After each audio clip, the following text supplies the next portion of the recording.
Dans un cabinet d'ostéopathie, on croise deux types de patients.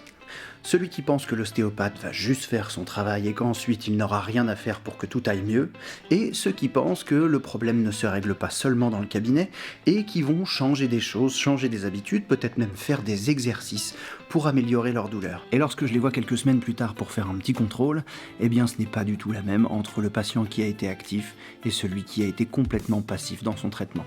On en parle tout de suite.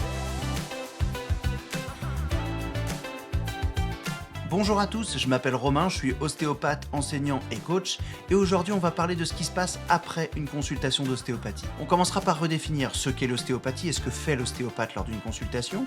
On verra ensuite ce qu'on peut mettre en place pour poursuivre le traitement et l'aider à durer dans le temps. On parlera également de ce qui peut se passer si on ne met pas ça en place. Et enfin, je vous donnerai une astuce pour mettre en place le petit conseil que je vais vous donner durant cette vidéo. C'est parti. Pour comprendre, il faut repartir à l'origine de l'ostéopathie. Lorsque nous traitons un patient, notre objectif est d'améliorer la mobilité des différents éléments de son corps pour lui permettre de bien fonctionner. Ça peut être des muscles, des os, des organes et tout autre tissu qui constitue le corps. Ce qui est important ici, c'est qu'en entrant dans notre cabinet pour votre consultation, votre corps bougeait en tenant compte de pertes de mobilité qui étaient déjà présentes. Il a installé des habitudes et des réflexes pour se faire aux pertes de mobilité, mais aussi aux différentes douleurs que vous pouviez présenter. Il est possible que ces adaptations aient été conscientes à un moment ou à un autre. Par exemple, vous vous tordez la cheville, vous boitez pendant un moment et vous vous en rendez compte. Avec le temps, la douleur s'estompe et vous trouvez que vous remarchez normalement. Sauf que dans ce cas précis, il est possible que la boiterie n'ait pas complètement disparu et que vous continuiez à boiter sans vous en rendre compte. J'ai pris l'exemple d'une entorse et de la marche avec la boiterie, mais ça fonctionne dans tout le corps, pour toutes les articulations, pour une douleur, voire même une simple gêne. En ostéopathie, notre objectif est d'optimiser la mobilité entre chaque élément du corps. Peu importe la technique utilisée, l'objectif est là. L'amélioration de ces mobilités va avoir comme objectif d'améliorer la qualité d'un geste, d'une circulation ou du travail d'un muscle ou d'un organe. Une fois la manipulation terminée, les patients ressentent une certaine fluidité dans leurs mouvements. C'est le fameux « Ah, je me sens plus léger ». Cette sensation est super agréable et il serait bien qu'elle se maintienne. Sauf que la prise de conscience de fin de consultation ne dure en général pas très longtemps. Les mouvements que nous allons faire pour nous rendre compte que nous allons mieux ne sont pas suffisants pour dire à notre corps que quelque chose a été fait et que notre corps va mieux. Ces petits mouvements que nous faisons en sortant de la table ne nous permettent pas de dire à notre cerveau que le problème est réglé et qu'il peut vivre en utilisant ces nouvelles mobilités. En clair, vous avez ressenti un mieux-être, mais votre cerveau ne l'a pas assimilé du tout. Alors qu'est-ce qu'il faut faire après?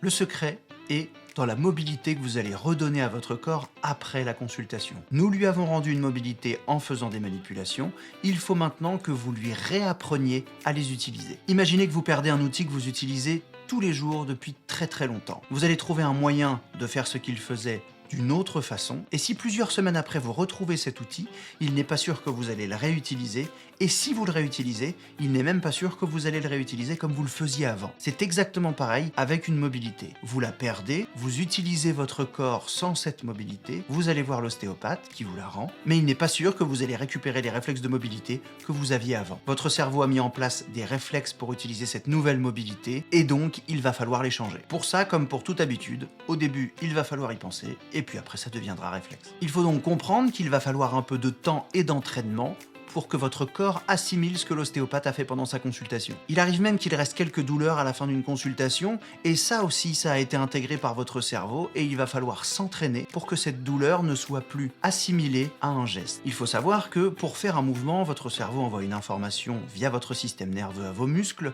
en disant qu'il faut bouger. Si durant ce mouvement, il y a une douleur qui s'installe pendant longtemps, le cerveau va dire que ce mouvement est assimilé à cette douleur. Une fois que l'ostéopathe a travaillé, la raison pour laquelle le mouvement est douloureux n'existe plus. Et il va falloir que le cerveau dissocie le fait d'envoyer une information et le fait d'avoir mal. C'est la raison pour laquelle il va falloir s'entraîner et bouger.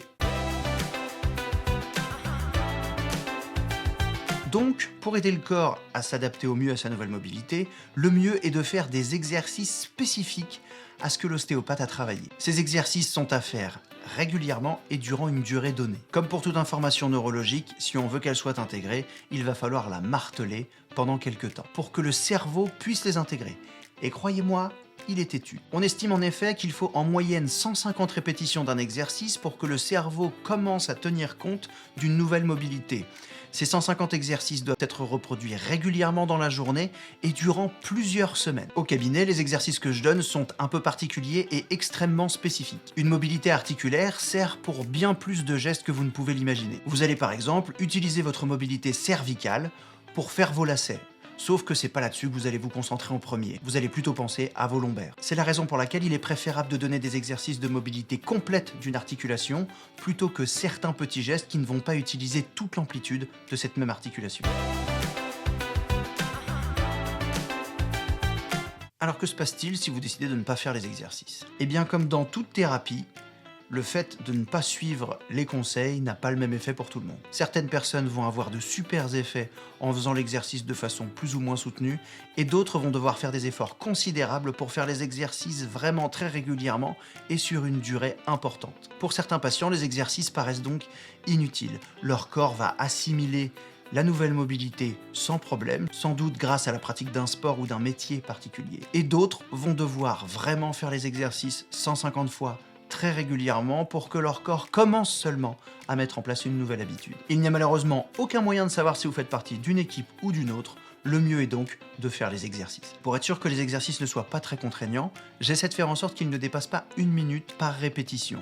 Je demande aux patients de le faire 5 fois par jour, pendant un mois, pour obtenir nos 150 répétitions. 150 fois 1 minute, ça fait 2h30 d'exercice sur un mois. Ces 2h30 d'exercice passent totalement inaperçus dans un planning puisqu'ils sont découpés en tranches d'1 minute. Pour comprendre à quel point la fréquence de répétition est importante, imaginez qu'à partir d'aujourd'hui, je vous demande d'enfiler vos chaussures en commençant par l'autre pied. Ou imaginez qu'à partir d'aujourd'hui, je vous demande de monter les escaliers en mettant l'autre pied en premier sur les marches. Parce que oui, vous mettez tout le temps le même pied en premier sur les escaliers. Vous allez voir à quel point il est difficile de modifier une habitude si on ne fait pas un exercice régulier pour ça. Tout simplement parce qu'elle est devenue automatique et que vous n'avez plus à y penser.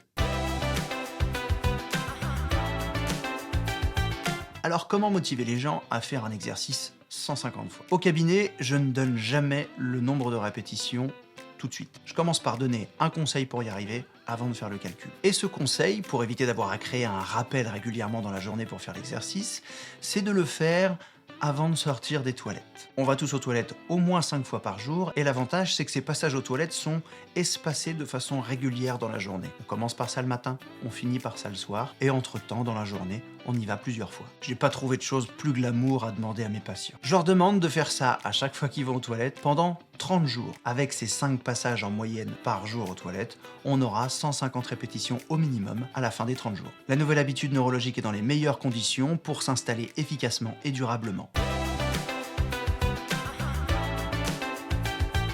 Pour conclure, l'ostéopathie est une pratique qui permet de rendre des mobilités à votre corps, mais il est peu probable que notre travail suffise pour que les effets durent très longtemps. Faire quelques exercices pour informer votre système nerveux que nous avons travaillé ensemble vous aidera sans doute à améliorer l'efficacité du traitement dans le temps. J'espère vous avoir donné des éléments pour comprendre comment fonctionne la mobilité de votre corps et comment l'ostéopathie peut l'aider. Si vous avez des anecdotes à partager, les commentaires sont ouverts. Je vous laisse la transcription de cette vidéo sur mon blog en lien en dessous. Je vous laisse également cliquer sur le petit bouton s'abonner pour que YouTube vous propose mes vidéos à chaque fois qu'elles seront disponibles. N'appuyez pas sur la petite cloche, on a suffisamment de notifications comme ça. Pour vous tenir informé des prochaines vidéos, je vous conseille plutôt de me suivre sur les réseaux sociaux, Facebook, Instagram, LinkedIn et Twitter. J'y mets des informations régulièrement sur les tournages et j'y pose également des questions pour savoir ce qui vous intéresse comme future vidéo. C'est tout pour cette vidéo, on se retrouve dans la suivante. D'ici là, prenez soin de vous.